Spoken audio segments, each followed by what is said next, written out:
Hello friends, welcome to my YouTube channel SKG सामान्य ज्ञान। आप हमारे चैनल को सब्सक्राइब करें, बेल आइकन जरूर प्रेस करें। कल अंतर्राष्ट्रीय महिला दिवस है और आपको सबको अंतर्राष्ट्रीय महिला दिवस की बधाई। तो हम अपना जो वीडियो है वो शुरू करते हैं।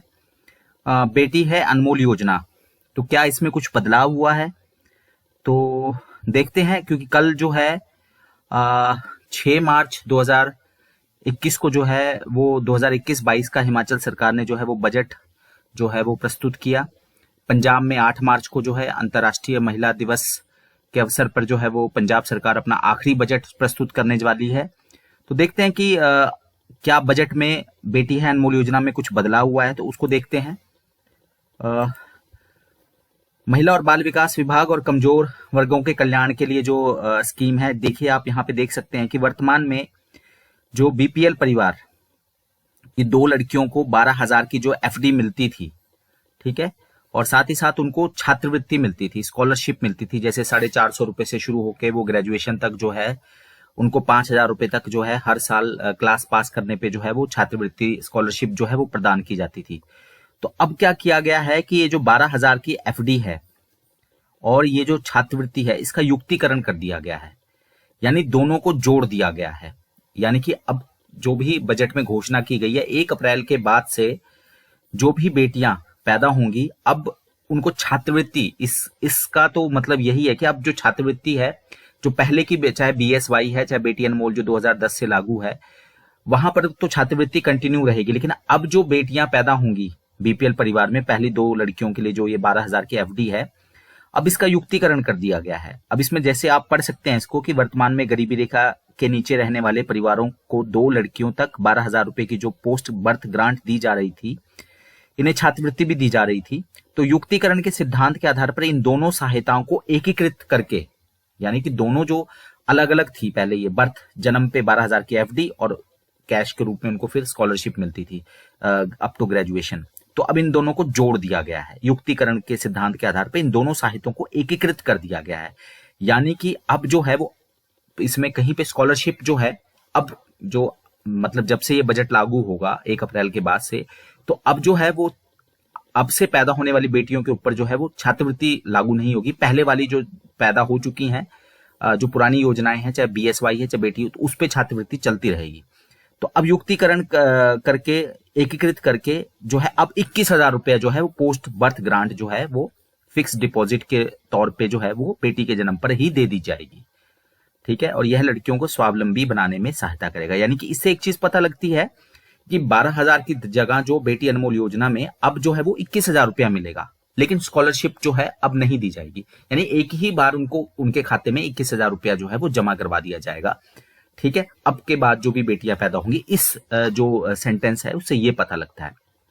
नेक्स्ट देखते हैं, एक और बहुत बड़ी स्कीम शगुन योजना शुरू हुई है, ठीक है। तो ये भी बहुत ज्यादा संभावना है कि ये भी महिला बाल विकास विभाग के पास ही जो है, निदेशालय के पास ही ये स्कीम आएगी। जैसे बेटी के जीवन के में विवाह के, अब हो क्या रहा था, अभी तक जो है मुख्यमंत्री कन्यादान योजना थी, वो उसमें एक इनकम की लिमिट थी। अगर महिला मान लीजिए बीपीएल में है, ठीक है, और वो लेकिन उसका इनकम 35,000 से ज्यादा है, तो वो एलिजिबल नहीं होती थी मुख्यमंत्री कन्यादान योजना में।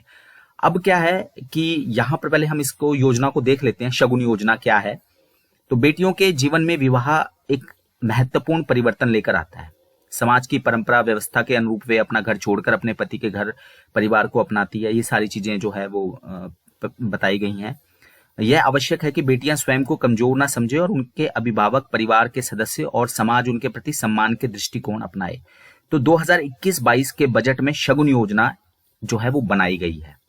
और ये योजना किसके लिए है? एससी, एसटी, ओबीसी की बीपीएल की जो भी बेटियां हैं, ठीक है, उनको 31,000 रुपए का अनुदान दिया जाएगा। अब यहाँ पे एक चीज याद रखना है, जो मुख्यमंत्री कन्यादान है वो कहीं ना कहीं वो असहाय महिला के लिए, अगर उसके पति की मृत्यु हो जाती है और उसकी इनकम 35,000 से कम है, यहाँ पर कास्ट के ऊपर जो है ये बेस्ड है योजना। SC ST OBC, यहाँ पे कहीं पे नहीं बताया गया है कि महिला की जो है पति की मृत्यु होनी चाहिए या महिला विधवा होनी चाहिए तो उसकी बेटी को मिलेगा, या फिर वो क्या बोलते हैं कि उसका पति जो है वो बेड रिडन होना चाहिए, मतलब कि बिल्कुल बिस्तर पे हो, काम करने की स्थिति में ना हो, और मेडिकल बोर्ड का सर्टिफिकेट। तो इस तरह का कुछ भी नहीं है इसमें।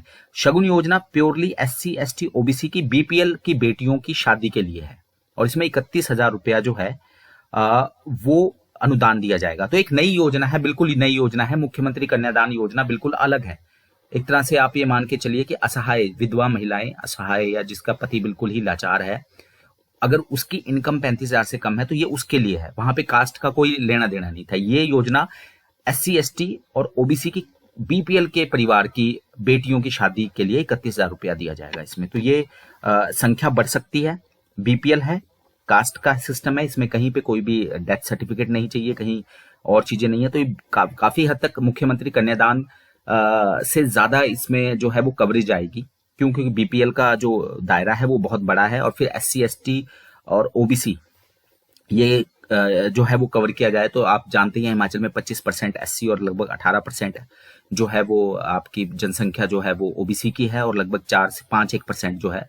तो आप ये मान सकते हैं कि लगभग 48% जो है पॉपुलेशन को ये कवर करता है। उसमें भी 48% में फिर BPL हमारे कितने जो 48 यानी कि लगभग आधी जनसंख्या को ये कवर कर रहा है। लेकिन उसमें आधी जनसंख्या में BPL अगर वो उनकी किसी भी बेटी की शादी होती है तो ये और 50 करोड़ रुपया जो है इस पे जो है वो बजट में जो है इसका प्रस्तावित किया गया है। तो ये बहुत बड़ी योजना है शगुन योजना, ठीक है। इसमें वो इनकम का कोई क्राइटेरिया नहीं है, इसमें विधवा महिला या इस तरह की जो है ये क्राइटेरिया जो कि मुख्यमंत्री कन्यादान में होता था तो वो नहीं है।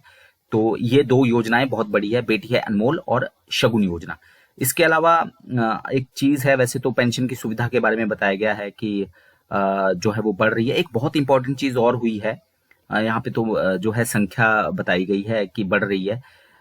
पहले जो था वो 70 साल से ऊपर की जो है वो लोगों को बिना किसी आय सीमा के कुछ भी नहीं, मतलब उनको जो है वो पेंशन लग जाती थी, बस कोई दूसरी पेंशन नहीं होना चाहिए। अब क्या है कि 65 वर्ष से ऊपर की जो महिलाएं हैं, 65 वर्ष से लेकर 69 वर्ष तक की आयु की सभी जो भी महिलाएं हैं, अब उनके लिए कोई इनकम क्राइटेरिया नहीं है। यानी कि अब आप ये मान सकते हैं कि 65 साल से ऊपर की महिलाओं को 1,000 रुपए की पेंशन जो है वो लगा दी जाएगी, और इससे 60,000 महिलाएं एक्स्ट्रा जो है वो लाभान्वित होगी, और 55 करोड़ का इसमें जो है वो खर्च होने का जो है अनुमान लगाया गया है। यानी कि आप ये मान सकते हैं कि कोई भी महिला बिना किसी इनकम के, बस वो है कि उसके पास कोई और पेंशन नहीं होनी चाहिए, उसको जो है वो 65 से 69 साल की महिला को 1,000 रुपया जो है वो पेंशन दी जाएगी। आप जानते हैं 70 से ऊपर की महिला को 1500, महिला पुरुष कोई भी हो उनको 1500 रुपये पेंशन दी जाती है। तो एक और बहुत बड़ा बदलाव है। तो ये 3 बहुत बड़े जो है वो बदलाव हुए हैं, और इन सारे को जोड़ के लगभग सामाजिक सुरक्षा पेंशन 6,60,000 लोगों को जो है वो मिलेगी। बाकी इसके अलावा जो है वो अटल पेंशन योजना के बारे में बताया गया है। और एक और चीज है, मशोबरा में अब जो वरिष्ठ नागरिक हैं, सीनियर सिटीजन हैं, उनके लिए पे एंड स्टे, यानी कि भुगतान करो और रहो, इस आधार पे जो है वो आदर्श वरिष्ठ नागरिक होम खोला जाएगा। ठीक है, मॉडल जो है सीनियर सिटीजन होम खोला जाएगा। ठीक है, कि ये नई चीज आई है इस बार के बजट में। और आंगनवाड़ी वर्कर की जो मानदेय है, आशा वर्कर का 750 बढ़ाया गया है, आंगनवाड़ी कार्यकर्ताओं का जो 6800 के आसपास मानदेय था उसको बढ़ाकर अब 500 रुपए उसमें और बढ़ोतरी की गई है, तो वो 7300 हो जाएगा, 7300। तो 500 जो है वो आंगनवाड़ी वर्कर का बढ़ाया गया है। और इसी तरह से जो आंगनवाड़ी सहायिकाएं हैं और जो मिनी आंगनवाड़ी की वर्कर हैं जो है उनके मानदेय में जो है वो 300 रुपए की जो है वो वृद्धि की गई है। तो जो है ये बहुत इंपॉर्टेंट है। बेटी अनमोल योजना में स्कॉलरशिप को इंटीग्रेट कर दिया गया है अब। ठीक है, अब सिर्फ और सिर्फ 21,000 रुपया जो है वो आपको एक मुश्त जो है FD के तौर पे मिलेगा आज 1 अप्रैल के बाद से पैदा होने वाली बेटियों को। ठीक है, दूसरी शगुन योजना है, वो बिल्कुल मुख्यमंत्री कन्यादान से हटकर हो गई है, 31,000 मिलेगा इसमें। SC ST BPL, SC ST OBC की BPL की जो बेटियां हैं उनके विवाह के समय 31,000 रुपया मिलेगा। ये बहुत नई चीज है। दूसरा 65 से 69 साल की जो भी महिलाएं हैं, 70 साल से ऊपर तो 1500 पेंशन है ही है।